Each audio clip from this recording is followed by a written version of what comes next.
how they're feeling, and yeah, they go back for the bristle. So change of pace here. They have played bristleback before with Jo.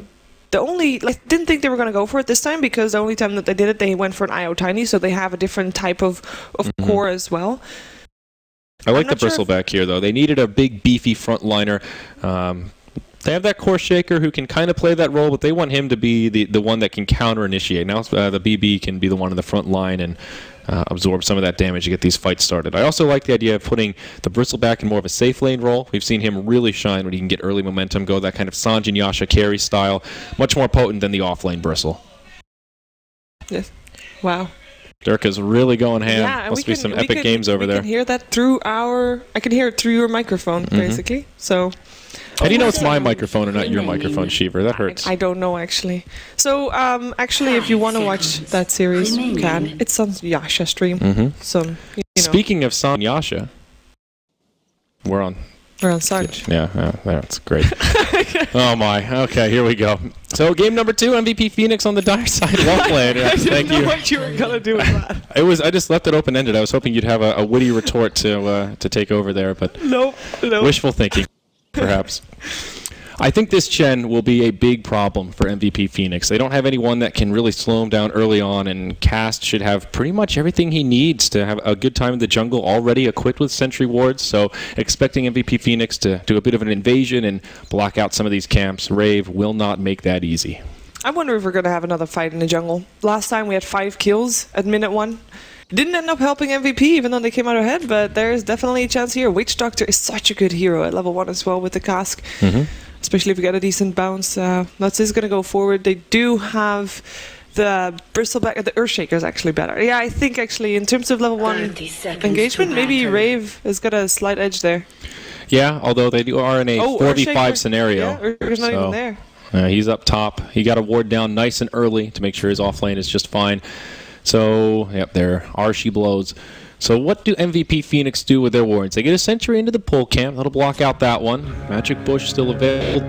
Observer right on the edge of the spawn box to block the hard camp in the middle and give some vision. They know it. They ping it out already. Yeah, they see it straight away. But that's because that's the only thing that they can do with against the Chen right now. Does that actually deward the pole camp as well?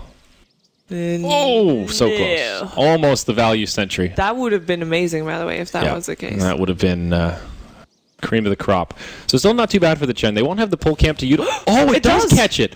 What? It looks like it's outside of the barrier, but I guess that's just That is actually... That's gigantic. That's actually so huge. They spent two wards to actually get those...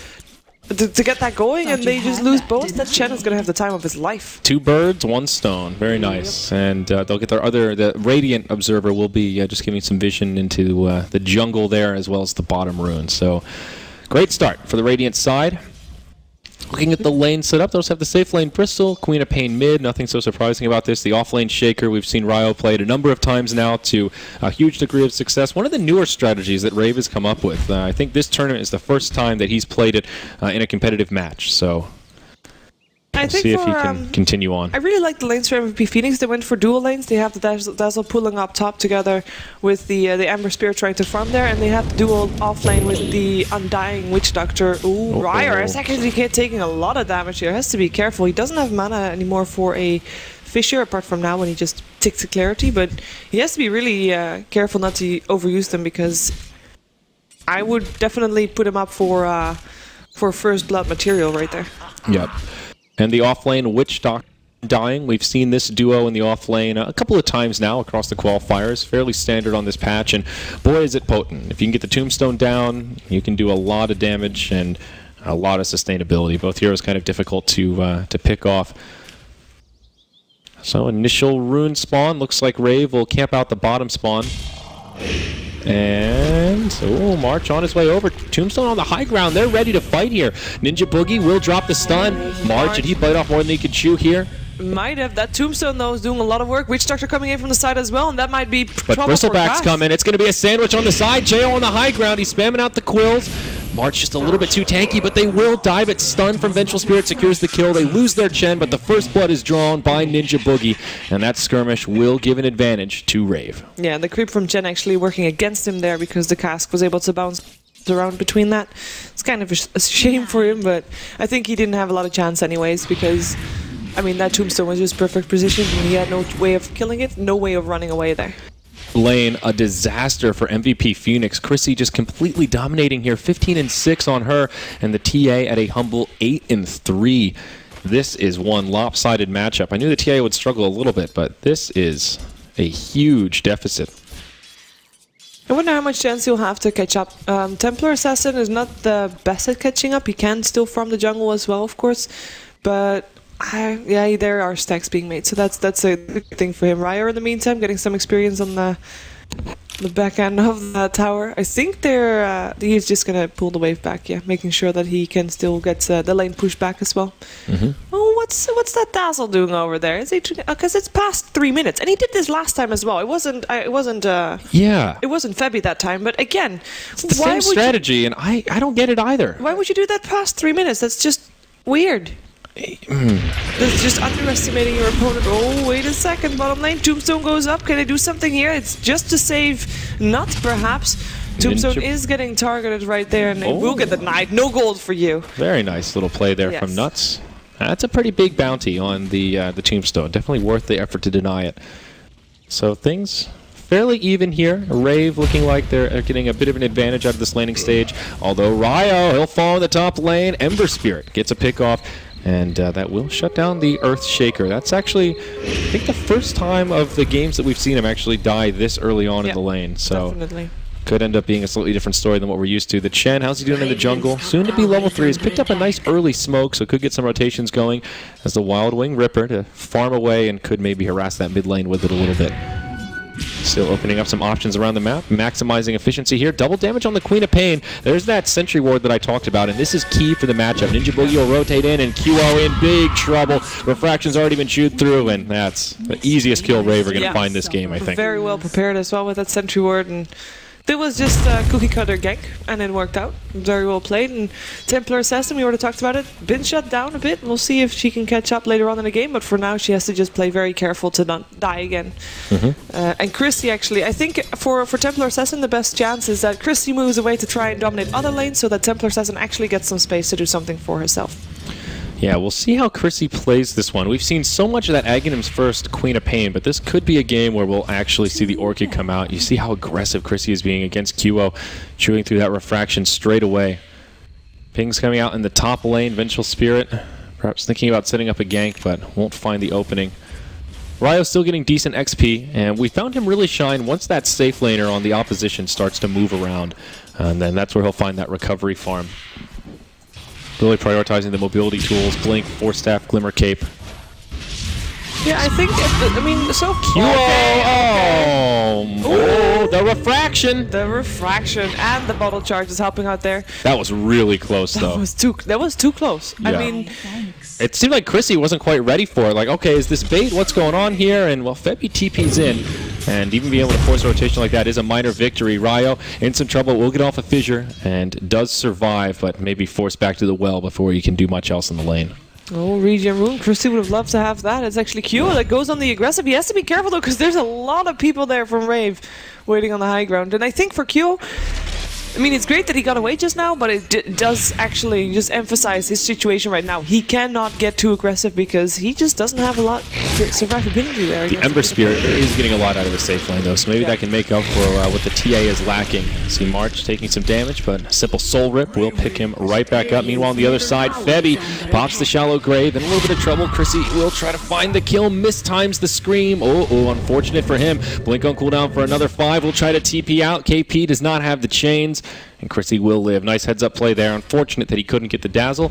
And all this time, TA gets some space in the lane, starting to close the CS gap against the Quap. This bottom lane, by the way, March is right on par there with Jo on his bristleback. The farm is about even.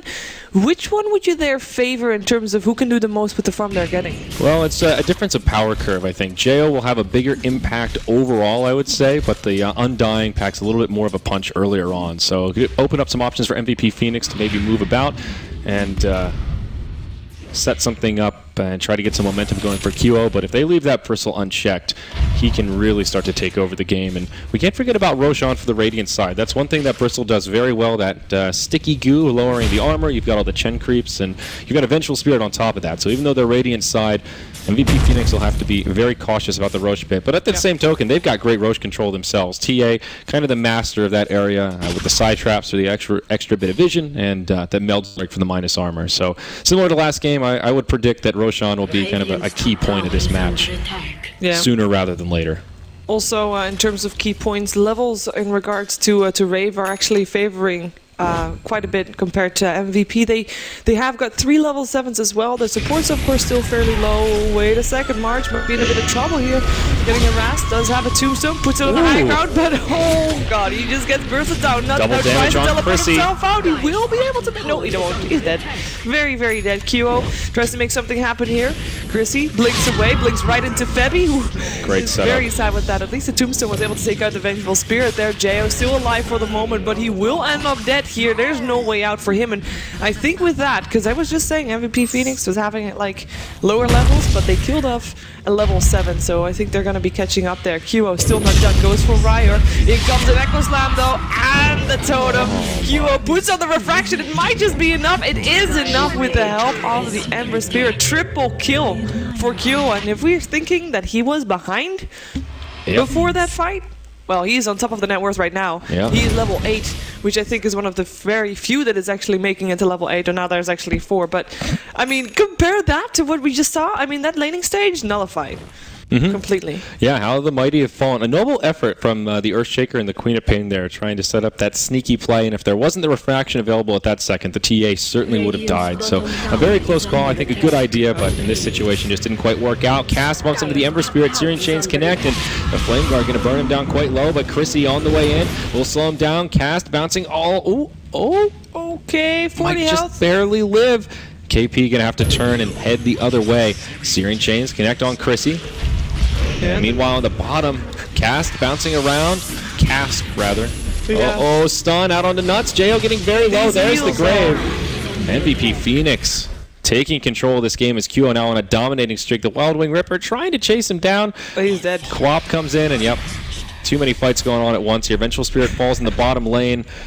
All things considered, it is MVP Phoenix that find the better of the exchange. Venge and Bristle dead for the Ember Spirit. Chen living on just a sliver of hit points there. So comparing this to last game, 10 minutes in, MVP Phoenix at that point rotated mid, went all 5s, like, hey guys, we're ready to start fighting. I think we're seeing about the same thing. It's 10 minutes in, it's fights all over the place. The first fight favored MVP a lot. I think that second one definitely favored Rave, and there was just pickups all over the place. Bristleback teleporting in very aggressively into 3 of the enemy team. Does only have the backup of an Earthshaker, but I think that's enough for the moment. Yeah. And it looks like MVP is thinking that he might have had more backup purely because he was as aggressive as he was. In the meantime, top lane is just abandoned. I think right now it's Queen of Pain thinking, hey, there's farm on top lane. I can get that, but nobody else was there for a long time. Yeah, the big difference in this game, I think, with the off-lane Earthshaker is that Ryo's been forced to move around in all of these early team fights, and where Rave has really shined with this strategy is against the more defensive matchups. And as we've talked about a few times, MVP Phoenix loves to get that 5-man going earlier than what you would expect against most matchups, and he's had to rotate, and that's really come at a big cost. The Earthshaker not even close to the Blink Dagger, and at this stage in previous games he was closing in on Arcane Boots, and here he's had to go for the more economy build with that Soul Ring. They do have a lot of Ancient stacks though, and that's one thing that can create some recovery here for Jo. Looks like a triple stack there, not too shabby. No, I think it's going to be really useful, but I think also MVP has a decent chance of picking that off themselves. And if they don't have vision over it right now, but if they do, then it's going to be another point of combat, I think. Also, as we mentioned already, Roshan for both teams, definitely an option.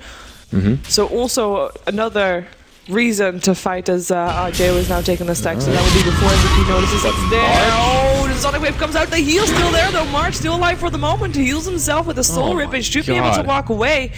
He's just so tanky. I looked at Febby just patting Cello Graved himself when he got Sonic Wave. I don't think he was enchanted dying. Oh, QO coming in. Oh, that fish. He just got Does he have perfection? No, he doesn't. He's invisible though. Oh, they've got a dust. Dust. That's not going to be ending well for Kyo. He will end up going down, but he did get some of the experience before everybody died. And actually, KP coming in, wanting to take down Ninja Boogie, will be able to do so. Jo still alive though. Ryer as well. Can they do something here against that Ember? He makes sure that there's a remnant on the low ground there, so he can escape if he wants to.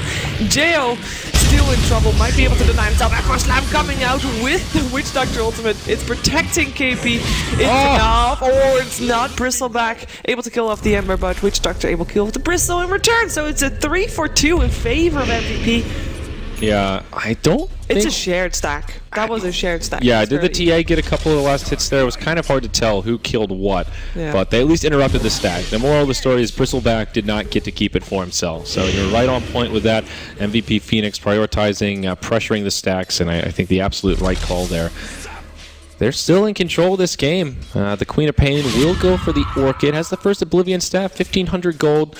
Looking to be a pretty decent timing on that pickup. Cast has already got the mech on the Chen. We haven't really seen them group up as 5 and really utilize it yet, but now is the time. Also, Blink Dagger, first item on TA. So QO looking for some longer reach with those side blades. Yeah, I think for when we start seeing one team like getting out of control compared to the other, like we saw last time with the Leshrac, I think the giveaway for that's going to be towers. So for all towers are still up. People are just fighting, not really for going for objectives right there. And in terms of pushing, Rave with that Chen has got a pretty decent pushing lineup. So I'm thinking that once those towers start falling, regardless on which side it is, I think the team who has the most towers falling early is the team that's going to be heavily on the back foot, actually. Yep, they scout out this Roshan with that Satyr Tormentor. Now Febby gets jumped on. Beautiful shallow grave, barely keeps him alive. Nuts on the high ground, doing a lot of damage with the Death Ward. Queen of Pain the first to fall, and it's Rave on the back foot. Jo trying to charge into the Roche, but now Ryo falls. The full duration Death Ward doing way too much damage for this Radiant side.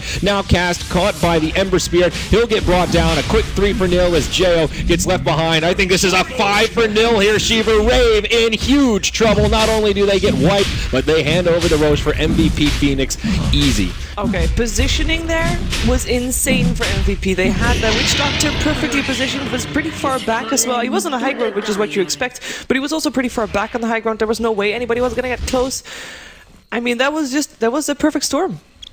It really was. I think it was MVP Phoenix being positioned very well, and Rave just absolutely not ready for MVP to take that fight. They scouted it out with the Chen, Satyr Tormentor. We saw the vision that they got. Absolutely the right play there, and it almost felt like they panicked. Charge into the pit, and let's see. We've got a replay coming up so we can see exactly what that positioning looked like. So there's your Satyr Tormentor. Really solid tombstone as well. Yeah, on the high ground. No way to finish it off. And the grave of Febby, that was just insane. His positioning is really good. Make sure that everybody focuses on him. Gets the grave off, which is insane. Even if he would have died, just look at how fast Chrissy dies. You've got the searing chains to set him up, and he just gets obliterated. Ninja Boogie, he swaps out Ryo, but it saves him and forces Ryo to die. He doesn't have an Echo Slam because they used it in that last little fight. Just not the time for Rave to try and take that fight. Cast on the backside. Did he even get to use the mech there? If he did, I didn't really feel the effect of it. It was just awkward for Rave. So that Witch Doctor ultimate, there's just a few things that can interrupt him. He can get fissured, he can get swapped, and maybe Chance Creeps can do something there too, but he made sure that he did the ultimate after the fish was already down, and he wasn't in view, so it wasn't like Ryer could have seen like where he placed the Fisher, making sure that he got the Witch Doctor with that. No, he missed the Witch Doctor. The swap was already done defensively, kind of, or making sure that Earthshaker got further. That was a weird swap. It really was. But overall, I mean, that Witch Doctor just made that fight for me. Like, and Febby getting the grave off supports MVP for that fight. You make a really good point that not only was the Witch Doctor well positioned, but they don't have a lot to deal with the Witch Doctor, and that means Ryo really needs to prioritize that fissure. They need it as an initiation tool, and then they also need it to interrupt the Witch Doctor. So kind of damned if you do, damned if you don't type scenario. Queen of Pain will end up with the Orchid here, 16 minutes, pretty standard timing. Then they have another thing to interrupt the ultimate from the Witch Doctor. Then again, you don't want to use it on the Witch Doctor. You want to use it on the Ember Spirit if you have the chance. Yeah, absolutely. But after seeing that fight, I think they'll maybe prioritize some pressure onto that Witch Doctor. After all, Jo forced to TP out in the bottom lane. And we didn't mention it, but QO was the one to grab the Aegis of the Immortal on the TA. So feeling pretty safe there. Ember Spirit going for a very standard build, just drums and phase boots there, now into the Battle Fury, so nothing too crazy about it.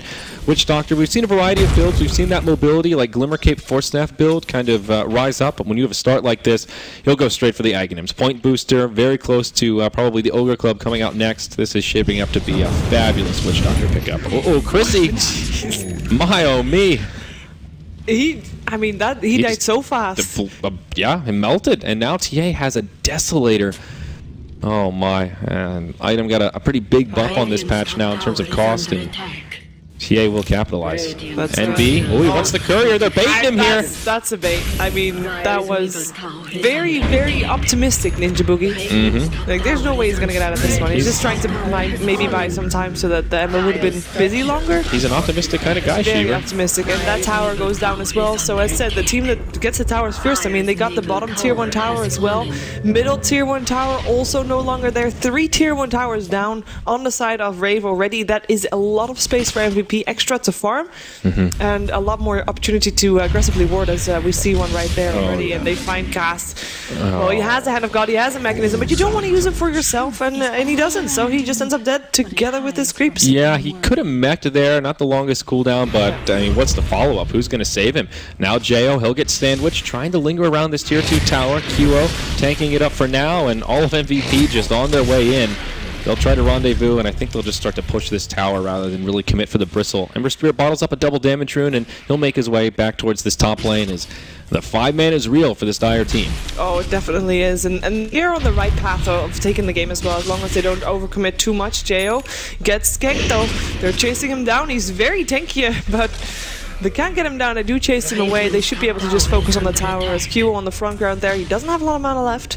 Will still be able to get away. He has also got a... Jay's doing a good job here, though. He's taking some pressure off the tower. He's still very tanky and able to survive through it, though. Looks like maybe all for nothing as the glyph comes out, and a defense will be mounted. Smoke rotation from the backside. Yeah, they want to try and take this. We already have Cast in the background, though. Nice Fisher. In the meantime, there's 2 different fights going on. QO already picked off there with Febby going down by the Queen of Pain. He just used Chrissy getting taken down by the Ember Spirit, and Vengeful Spirit gets a stun off before she ends up going down. QO now going back up on Jo. Not the tankiest target, or is the tankiest target, so good luck with that one. Not the smartest target, perhaps, but they're going to try it anyway. Ryer's still alive as well, gets a Fisher off. Not enough by the Queen of Pain, wants to be back in this, wants to try and help his teammate. Teleporting in as well. Ryer walking in again. Chrissy up on the front guard. Tower is still standing, by the way, in all of this. Not a bad little hold here. They had to buy back on the Queen of Pain, which makes this very costly. If they didn't have the Aegis of the Immortal on MVP Phoenix, that would have gone completely differently, but that allowed QO to be very aggressive and kind of came back to life. It seemed like it was a good wraparound to pick off Febby. A pretty high-value target with the Shallow Grave, but in the end, just not enough. The Queen of Pain, though, I feel like this kind of glass cannon build is really backfired. The Orchid is great if you can get the initiation, but if Chrissy gets hit by Searing Chains, he's dead. It's just so weird to see like the top 2 net worth for MVP, so high net worth, 10k, and then the second or the first 2 of Rave is like 6.7. Is this a solo kill? He doesn't have the damage. Soul Burn's not enough. Febby walks away. No Sonic Wave, not much else he could do there. This has been a rough game for Chrissy. That fight around Roche Pit slash a bit to the south of there, the first fight where QO got back into the game, basically, I think that still is the like, I would pinpoint that point for as the cause for the way this game is going. Oh, nice swap. Orchid comes out, but Ninja Boogie can't juke it. And he actually might be still getting Chrissy there. Chrissy does blink away with the Fisher, making sure the escape is safe, but the haste rune is still active. QO pops up another refraction, blinks forward, wants to still go for Chrissy, gets a Melt Strike, one more hit needed. Hand of God, not enough there. That Desolator. The damage is too much. Really. I mean, Quap has how much armor right now? Like 5? Yep, 5 armor. So that Desolator with a Meld Strike really hurts. Oh, that is just very painful. And she just popped back as well. And it's not like the extra death timer right now is really hurting her, apart from obviously she can't farm that long.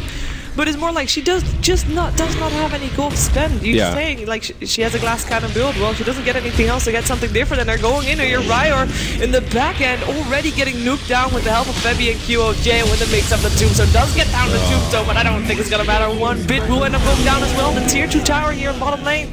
Not going to stand for very much longer. This is looking like it could be a quick one here, Shiver. The 2 cores on MVP Phoenix pulling so far ahead, and with Queen of Pain, if you go for the Orchid first, you have to get kills with it. It's sort of like Tiny going Blink. It's an item pickup that allows you to pick up kills, and that's your farming tool. If you can't find kills, if you're constantly getting picked off, then the inverse snowball happens. It melts while it's rolling down the hill, and things start to feel a little bit rocky. We'll see up top, almost a solo kill on Chrissy. Survives the Searing Chains that time, but still relegated back, and this Ember Spirit is actually out of control.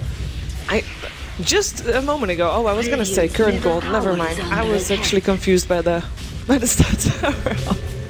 Never mind, but it's just insane. The farm on MVP, they're just getting out of control right now. I'm really thinking for Rave to still win a fight, they have to try to bait MVP out, to go for high ground, then dive the tier 3 tower and go for kills that they can't get, and maybe then Jo gets something down another person back. Because Jo, I mean, he's very farmed, and he's a good foreground, but they just don't have the damage to bring down anybody of MVP right now.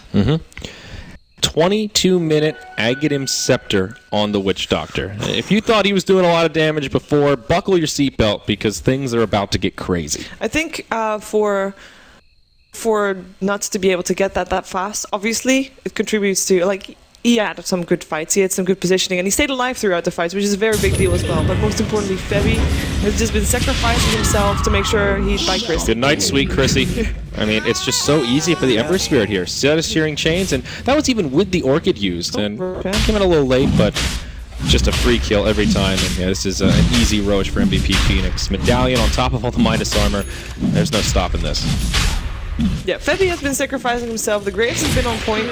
Minus 17 armor on that Roche, by the way. I'm already thinking about which MVP I would choose. I think Febby would be a very good target there. He's just on point with the heals, with the Graves. Yeah, I would label this Witch Doctor like the most valuable pick, but honestly, his job's been pretty easy to execute. Stand there in Death Ward, and they can't do much about it. He has positioned himself very well, to be fair, but really a solid pick this game. And again, it was a very early pickup. It was in that first couplet, and Rave just kind of drafted poorly around it. So looks like MVP Phoenix will try and tighten the noose here. They're not messing around. They've got the Aegis and mech ready to rock and roll. Crit Dagger, Crystallis now That's up on very QO. confusing. To have a ward in your logo, it just looks like there's a ward on the ground. It actually is. Game is hard, indeed. Just some next level strats right there. Alright, lead from the Dazzle. Very defensively used here for MVP Phoenix. They're ready to deal with Jo. Tombstone is almost down, actually. Witch Doctor ultimate coming out, though. And with Jo on the foreground with the Aghanim's there, he will make sure that everybody gets targeted by that one. They have to back up. That Queen of Pain. Oh, never mind. Vengeful Spirit, rather, does end up going down there. And they just have to wait and heal up. And that buys time for MVP just to stand there and hit the tower. Why not? They only get one kill. If only the Ember Spirit could have come in with just one sleight of fist to clean house. But Nuts doing an incredible amount of damage with that Death Ward. Oh, they still didn't get the tower though, so there's how he blinks in, wants to go for Chrissy, gets Vision straight away. Does have a refraction up very soon if he wants to, but he goes for the tower instead. Alright, they get the tier 3, the glyph has already been utilized. Rave doing a pretty good job here, mitigating damage towards their base, but they just can't take the heat. It's too much damage coming their way. QO getting repelled, send back from the Chen. Okay, that'll keep Bristleback alive. But that Tombstone there, nobody's going to get close. These Rex are done for. The main question is, are they going to get more than one set of Rex? Is Rave going to be able to take this fight and force them back, or is Rave going to take this fight and die, and then it's GG? That's basically the option they have right now. They have to make sure that they don't lose the fight. They can not take the fight if they don't want to. That's probably the safest option, or they can fight and hope they win, because if they don't win the next fight, it's over.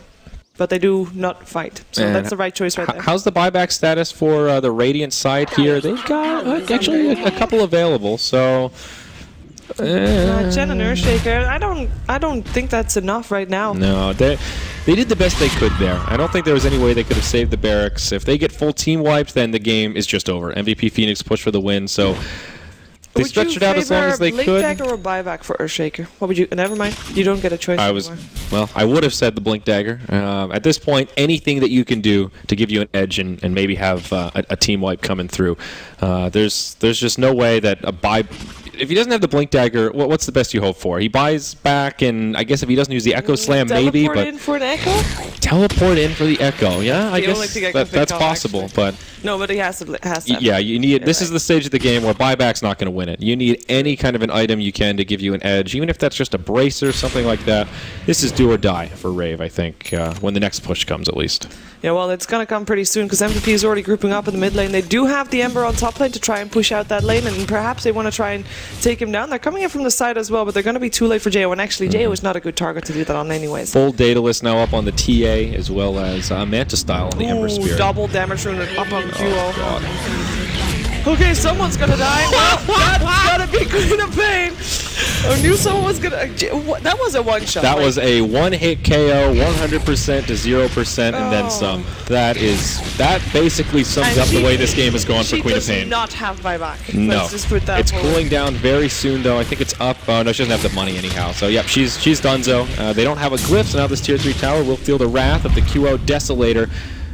Jo in the front line, doing what little he can. The Chen send back will keep him alive. Tombstone's doomed to expire, but just like bottom, there's not much Rave can do here. They'll try to bide their time for the Queen of Pain to come back. They still need 15 seconds. Yep. It's very aggressive. Oh, swap. QO going in. Ninja Boogie stays alive for now. QO taking a lot of damage, but the Depth Ward! Yeah, and the Grave coming out as well again. That is just it. That was... I mean, that was utter dominance right now, right there. Utter dominance is a great way to summarize how that went. MVP Phoenix just getting so much momentum early on. QO having an absolutely great game. It was really rocky in the first couple minutes, but just completely took over. Very impressive. That will make the series 1-1. Rave versus MVP Phoenix. The top two teams in the group will be all tied up.